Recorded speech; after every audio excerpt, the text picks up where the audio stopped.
அனைவருக்கும் மாலை வணக்கம். மாண்புமிகு அம்மாவுடைய அரசினுடைய சார்பில் மாண்புமிகு தமிழ்நாடு முதலமைச்சர் அவர்கள் கொரோனா வைரஸுடைய தடுப்பு நடவடிக்கைகளை தொடர் கண்காணிப்பு நடவடிக்கைகளை மாண்புமிகு தமிழ்நாடு முதலமைச்சர் அவர்கள் தொடர்ந்து எடுத்து வருகிறார் என்பதை தாங்கள் அறிந்ததே. அந்த வகையில் உங்களுக்கு தெரியும், இன்றைக்கு ஒரு உலகளாவிய நோய் தொற்றை எதிர்த்து, கண்ணுக்கு தெரியாத நுண்ணுயிரியை எதிர்த்து களத்திலே நின்று மாண்புமிகு தமிழ்நாடு முதலமைச்சர் தலைமையிலான அம்மாவுடைய அரசு, மருத்துவர்கள், செவிலியர்கள், காவல்துறை அதிகாரிகள், தூய்மை பணியாளர்கள் என அல்லும் பகலாக, இன்னும் சொல்ல போனா லேப் டெக்னீஷியன், அந்த பயோசேஃப்டி ரூமுக்குள்ள இருந்து லேப் டெக்னீஷியன் வந்து இந்த பிபி என்று சொல்லக்கூடிய அந்த கவச உடை அணிந்து கண்ணுக்கு தெரியாத நுண்ணுயிரியை எதிர்த்து களத்திலே நின்று அவர்கள் இன்றைக்கு போராடி இன்றைக்கு மக்களை காக்கக்கூடிய அந்த பணியை தொடர்ந்து செய்து வருகிறார்கள். ஆரம்ப நிலையிலிருந்து தமிழ்நாடுடைய அந்த ஸ்ட்ராட்டஜி உங்களுக்கு நான் தெரிய கடமைப்பட்டிருக்கின்றேன். தொடர்ந்து வந்து டெஸ்ட்டை வந்து நம்ம அதிகப்படுத்தணும் அப்படின்ற அந்த குரல் தொடர்ந்து இருந்து கொண்டிருந்தது. மாண்புமிகு அம்மாவுடைய அரசு ஆரம்ப நிலையிலிருந்து இன்றைக்கு மார்ச் மாதம் நமக்கு வந்து பாசிட்டிவ் கேஸ் வந்தது. தொடர்ந்து பார்த்தீங்கன்னா இன்றைக்கு இந்த ஜூன் மாதம் வரை மாண்புமிகு அம்மாவுடைய அரசு தொடர் நடவடிக்கைகளை, கண்காணிப்பு நடவடிக்கைகளை தொய்வென்றே எடுத்து வருகிறது. குறிப்பா பார்த்தீங்கன்னா டெஸ்டிங் சென்டர்ஸ், நம்ம அதிகமா நோய் தொற்றுகளை கண்டுபிடிக்க வேண்டும் என்று சொன்னா அதிகமா டெஸ்டிங் லேப் வேணும். அதிகமா டெஸ்டிங் லேப் இருந்தால் தான் அதிகமா டெஸ்ட் செய்ய முடியும். அதிகமா டெஸ்ட் செய்யப்பட்டா ஏர்லி டயக்னோசிஸ், ஆரம்ப நிலையில் நோயை கண்டறிய முடியும். அந்த வகையில் இன்றைக்கு ஒரு லேப்ல தொடங்கி இன்றைக்கு படிப்படியாக ஐசிஎம்ஆர் அந்த ஒப்புதலை நாம் தொடர்ந்து பெற்று இன்றைக்கு 87 டெஸ்டிங் சென்டர்ஸ் இன்றைக்கு தமிழகத்தில் உருவாக்கி இருக்கின்றோம். அரசு சார்பில் 46 டெஸ்டிங் சென்டர், தனியார் சார்பில் 41 டெஸ்டிங் சென்டர், 87 டெஸ்டிங் சென்டரை 3 ஷிஃப்ட் முறையில் ஃபுல் ஃபிளெஜ்டாக முழு கெப்பாசிட்டியை யூட்டிலைஸ் பண்ணி இன்றைக்கு சராசரியாக ஒரு நாளைக்கு 30,000 என்ற அளவிற்கு, அதாவது இந்தியாவிலேயே அதிகபட்சமாக 30,000 டெஸ்ட் எடுக்கக்கூடிய அந்த அளவிற்கு இன்றைக்கு நம்முடைய அந்த டெஸ்டிங் கெப்பாசிட்டியை இந்திய அளவில் நம்ம அதிகப்படுத்திருக்கிறோம் அப்படின்றதான் முக்கியமான உண்மை. நான் ஒரு உதாரணத்திற்காக சொல்ல வேண்டும் என்று சொன்னால், நம்மை விட 70% மக்கள் தொகை அதிகமாக, நம்மை விட டபுள் மடங்கு, அதாவது 2 மடங்கு பாதித்தவர்களுடைய எண்ணிக்கை கொண்டிருக்கக்கூடிய மகாராஷ்டிரா மாநிலத்தில் கூட 7,75,680 டெஸ்ட் தான் வந்து பண்புகிறாங்க இன்றைக்கு வரைக்கும். ஆனால் நாம் வந்து பாத்தீங்கன்னா இன்னைக்கு வரைக்கும் 9,19,204 பேரை வந்து நம்ம டெஸ்ட் பண்ணியிருக்கிறோம். இந்தியாவிலேயே அதிகமான எண்ணிக்கையில டெஸ்ட் தொடர்ந்து செய்து கொண்டிருக்கக்கூடிய மாநிலம் நம்முடைய தமிழ் மாநிலம் என்பதை இந்த நேரத்தில் அன்போடு தெரிவித்துக் கொள்கின்ற. ராஜஸ்தான் பாத்தீங்கன்னா 6,14,642 பண்ணிக்கிறாங்க. கர்நாடகா 5,08,335 பண்ணிக்கிறாங்க. உத்தரப்பிரதேசம் 4,52,202 பண்ணிக்கிறாங்க. வெஸ்ட் பெங்கால் 3,74,897 பண்ணிக்கிறாங்க. டெல்லி 3,27,127 பண்ணிக்கிறாங்க. குஜராத் 3,20,532, ஆந்திர பிரதேஷ் 3,03,358. சோ அதிகமான அளவு இந்தியாவிலேயே அதிக டெஸ்டிங் சென்டர் கொண்டு வந்து அதிகமான அளவு தொடர்ந்து டெஸ்ட் செய்யக்கூடிய மாநிலம் தமிழ்நாடு. 9,19,204 பண்ணிக்கிறோம். இன்னும் சொல்ல போனால் மாண்புமிகு அம்மாவுடைய அரசு அதிகமான வந்து டிஸ்சார்ஜ், இன்றைக்கு நீங்கள் எண்ணி பார்க்க வேண்டும்.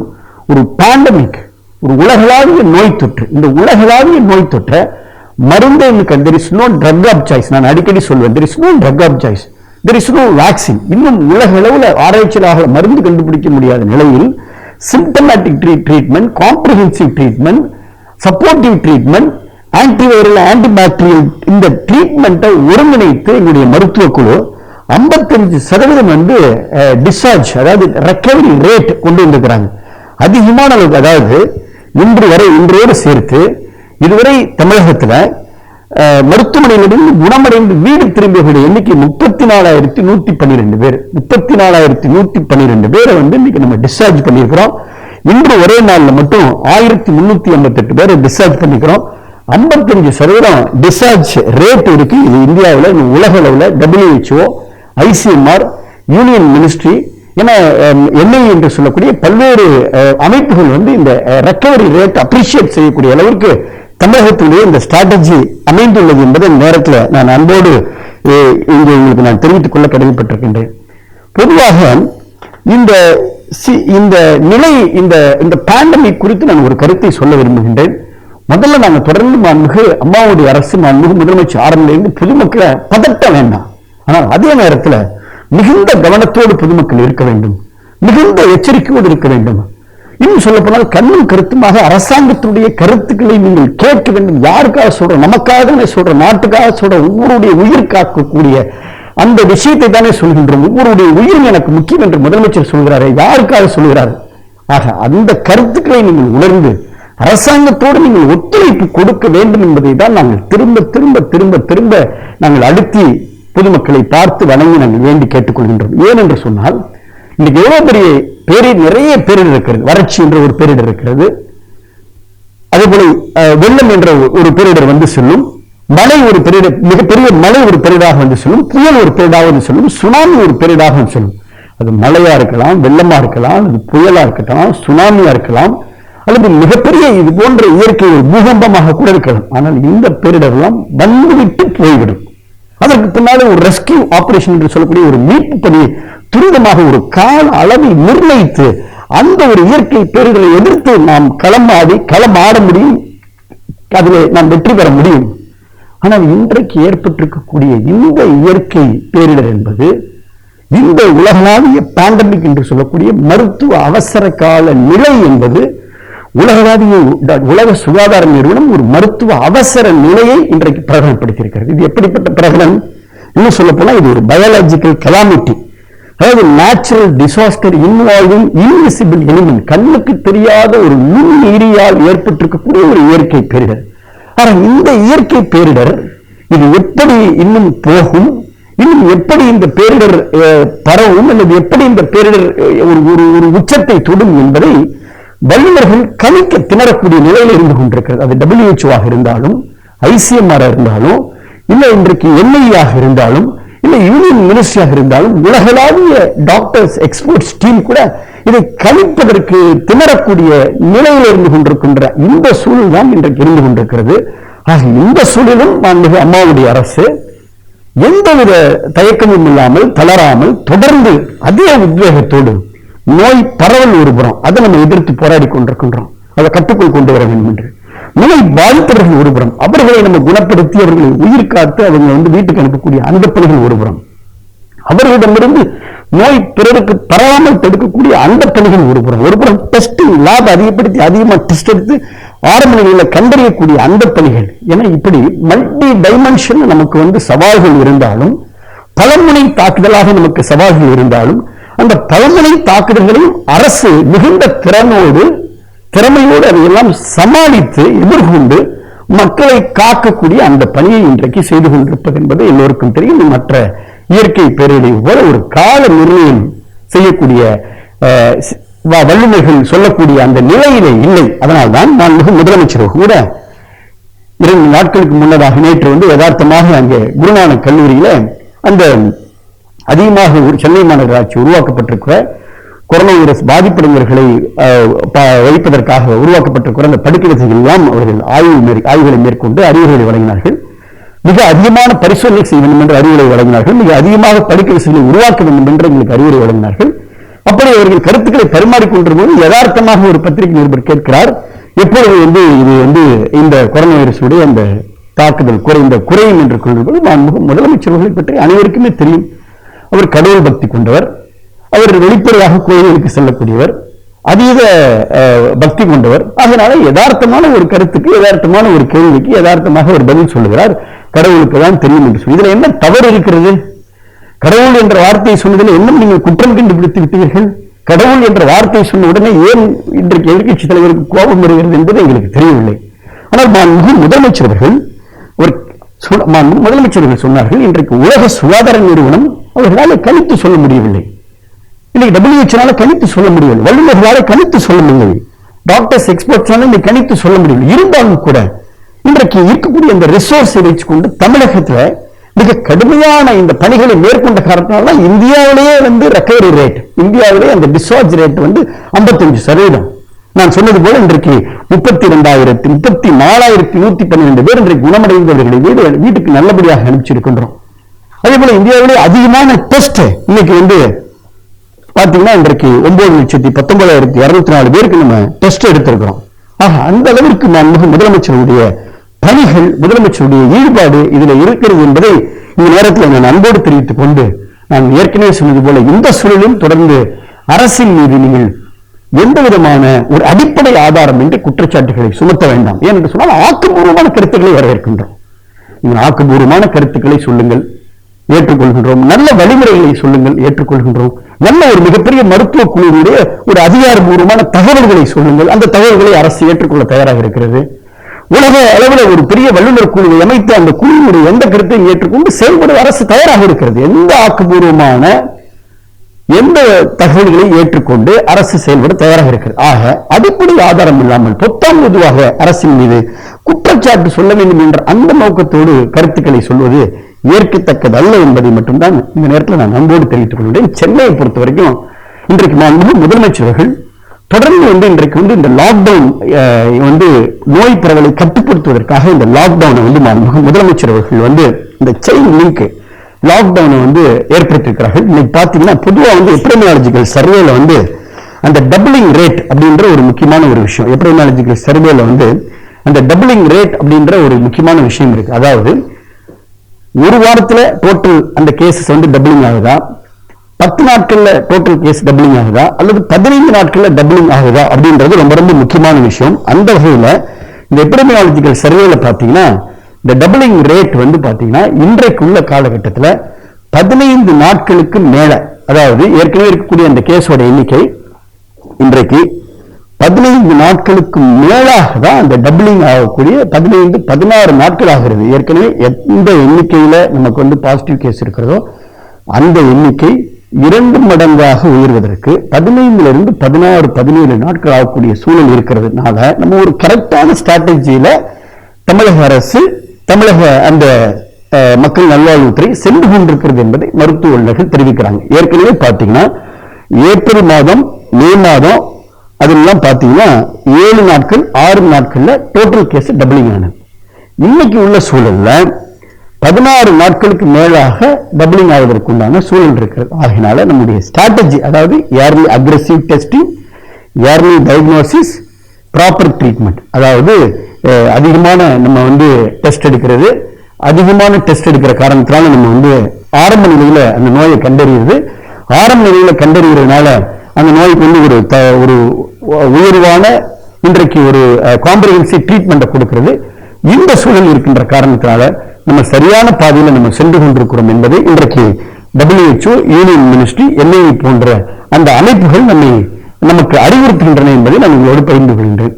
இந்த டபுளிங் ரேட்டை கூட நான் ஏன் சொல்றேன் அப்படின்னு சொன்னா, இன்றைக்கு உலகளாவிய அளவுல ஒருபுறம் நோய் பாதித்தக்கூடிய எண்ணிக்கை, அந்த எண்ணிக்கையை பார்த்து எண்ணிக்கை அதிகமாகிறது என்ற ஒரு தோற்றம் இருந்தாலும் கூட அந்த டபுளிங் ரேட் என்பது நம்ம ஒரு சரியான பாதையில் நம்ம சென்று கொண்டிருக்கின்றோம்.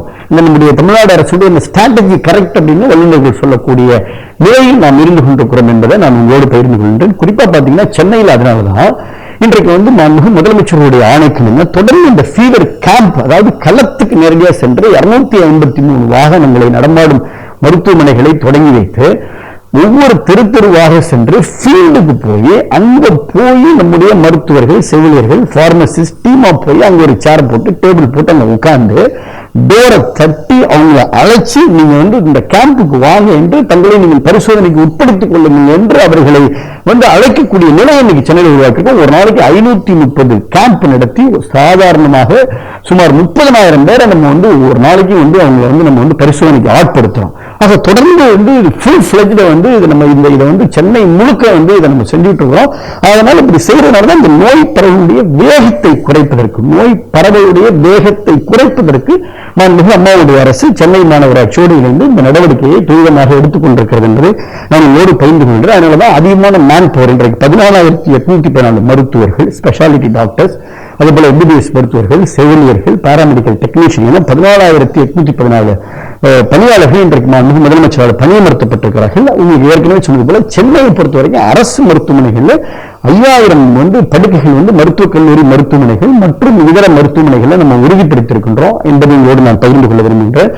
சென்னை மாநகராட்சி சார்பில் அந்த கோவிட் கேர் சென்டர் அது வந்து 17,500 படுக்கைகள் இன்றைக்கு அங்கே வந்து நம்ம வந்து தயார் நிலையில் வைக்கப்பட்டிருக்கிறது. அங்க தேவையான வசதிகள் ஆக்சிஜன் வசதியோடு மொபைல் எக்ஸ்ரே வசதியோடு அங்க வந்து 17,500 படுக்கைகள் வைக்கப்பட்டிருக்கிறது. தமிழ்நாடு முழுக்க அந்தந்த மாவட்ட ஆட்சித்தலைவர் தலைமையில் 75,000 படுக்கைகள் வந்து நம்ம மாவட்டம் முழுக்க தமிழ்நாடு முழுவதும் அங்கே வந்து தயார் நிலையில் வைக்கப்பட்டிருக்கிறது. தேவையான அனைத்து வசதிகளும் ஆக்சிஜனேஷன் உண்டான அந்த ஆக்சிஜன் திரவ ஆக்சிஜன் என்று சொல்லக்கூடிய அந்த ஆக்சிஜன் டேங்கர்ஸ், அதே போல ஒவ்வொரு படுக்கைக்கும் ஆக்சிஜன் பைப்லைன் அமைக்கலாம் 71 கோடி முதலமைச்சர் நிதி ஒதுக்கப்பட்டு அந்த பணிகள்லாம் முழு வேகத்தில் நடந்து கொண்டிருக்கிறது. ஆக தொடர்ந்து தமிழ்நாடு முதலமைச்சர் அவர்கள் ஸ்கேல்-அப் ஆஃப் தி ஃபெசிலிட்டிஸ், அதாவது ஒருபுறம் மருத்துவமனையுடைய வசதிகளை மேம்பாடு செய்து கொண்டிருக்கிறார், மேன் பவரை செஞ்சுட்டு இருக்கோம். அதே போல இந்த ட்ரீட்மெண்ட் என்பது ரொம்ப ரொம்ப முக்கியம். இன்றைக்கு உலக அளவில் நம்முடைய மருத்துவ வல்லுநர்கள் இந்த ட்ரீட்மெண்ட் புரோட்டோகால் படி தமிழகத்தில் பிளாஸ்மா சிகிச்சை இன்றைக்கு மிகப்பெரிய வெற்றி அடைந்திருக்கிறது. அந்த பிளாஸ்மா சிகிச்சையை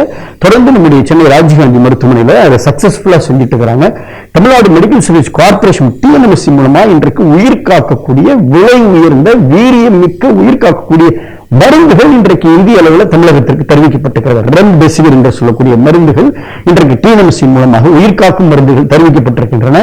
அதே போல டோசிலிசுமாப் என்று சொல்லக்கூடிய உயிர்காக்கும் வீரியமிக்க மருந்துகள் இன்றைக்கு சென்னை மட்டுமல்லாமல் தமிழகத்தில் பிற மாவட்ட மருத்துவக் கல்லூரிகளுக்கும் அந்த உயிர்காக்கும் வீரியமிக்க மருந்துகள் கொடுத்தனுப்பப்பட்டிருக்கின்றன. அந்த அளவுக்கு உயிர்காக்கும் மருந்துகளை எல்லாம் இன்றைக்கு தமிழ்நாடு அரசு கொள்முதல் செய்து கொண்டிருக்கிறது. ஆகையினால தொடர்ந்து தமிழ்நாடு முதலமைச்சர் அவர்கள் மல்டி டைமென்ஷன்ல இந்த பணிகளை செய்து கொண்டிருக்கிறார். புரோட்டோகால் என்று சொன்னால் ஐசிஎம்ஆர் புரோட்டோகால் உரிய அந்த புரோட்டோகாலை நமக்கு சரியா ஃபாலோ பண்றோம். சொல்ல போனா இந்த டெஸ்டிங் அப்படின்றதுல ரொம்ப நாங்க கவனம் செலுத்துறோம். இந்த உரிய புரோட்டோகால் படி இந்த டிராக்கிங் ட்ரேசிங் படி பாத்தீங்கன்னா முதலமைச்சர் அலுவலகத்துல வந்து தெரியும் அந்த புரோட்டோகால் படி முதலமைச்சருக்கு நாங்கள் டெஸ்ட் எடுக்கக்கூடிய அந்த நிலையில இன்றைக்கு தமிழ்நாடு முதலமைச்சர் எந்த விதிவிலக்கும் இல்லாமல் முதலமைச்சர் அவர்களுமே தன்னை வந்து இன்னைக்கு இந்த கொரோனா பரிசோதனையில வந்து தன்னை ஆக்கிரமித்துக் கொண்டார்கள். முதலமைச்சர்களுக்கு இன்றைக்கு வந்து அது வந்து நெகட்டிவ் என்ற அந்த நல்ல செய்தி, அந்த டெஸ்ட் ரிசல்ட்ல அவங்களுக்கு நெகட்டிவ் வந்திருக்கு.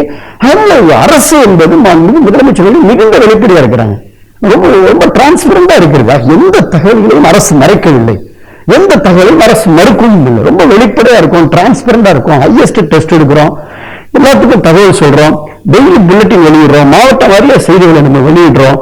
எவ்வளவு பேர் நம்ம ப்ராப்பரா நம்ம எல்லாத்தையும் அட்மிஷன் போடுறோம், ப்ராப்பரா ட்ரீட்மெண்ட் பண்றோம், ப்ராப்பரா ஹையஸ்ட் நம்ம வந்து தேவையான இந்த N95 மாஸ்க்ல இருந்து பிபில இருந்து சாதாரண 3 மாஸ்க்ல இருந்து மருத்துவர்களுடைய first priority of the government is the safety of the front line workers. முதலமைச்சர் அடிக்கடி சொல்லுவாங்க. களத்தில் நின்று போராடக்கூடிய காவல்துறை அதிகாரிகள், தூய்மை பணியாளர்கள், மருத்துவர்கள், செவிலியர்கள் இவருடைய பாதுகாப்பு என்பது முக்கியம் என்பதை முதலமைச்சர் அடிக்கடி சொல்வார்கள். அந்த பாதுகாப்பை இன்றைக்கு அரசு உறுதிப்படுத்தணும். அதையும் தாண்டி ஒரு ஃபியூ பர்சன்டேஜ் இன்றைக்கு சென்னையில் வந்து ராஜீவ்காந்தியுடைய முதல்வர் அவர்களுக்கு இன்றைக்கு பாசிட்டிவ் என்று சொன்னால் ராஜீவ்காந்தியுடைய டீன் அவர்கள் தொடர்ந்து வந்து 3 மாதமா களத்தில் நின்று அவங்க போராடி பல உயிர்களை அவர்கள் காப்பாற்றி இருக்கிறார்கள். தங்கள் அங்கு அருகில் சென்றால் தங்களுக்கு வரும் என்று தெரிந்து அதை தங்களுக்கு வந்து பாசிட்டிவ் வரக்கூடிய வாய்ப்புகள் என்று தெரிந்தும் தான் களத்தில் அவங்க போராடுறாங்க. அப்படி போராடுகின்ற பொழுது பல உயிர்களை காப்பாற்றக்கூடிய அந்த மருத்துவர்களுக்கு 3 மாதத்துல 2 மாதத்துல அவர்களுக்கும் பாசிட்டிவ் வர்றப்ப அதையும் தாண்டி அவர்கள் வந்து தங்களை குணப்படுத்திக் கொண்டு ஐசோலேஷன் பண்ணிக்கொண்டு ட்ரீட்மெண்ட் எடுத்துக்கொண்டு குணப்படுத்திக் கொண்டு மீண்டும் களத்தில் வந்து பணியாற்றுகிறார்கள். இதெல்லாம் பாராட்ட வேண்டும்.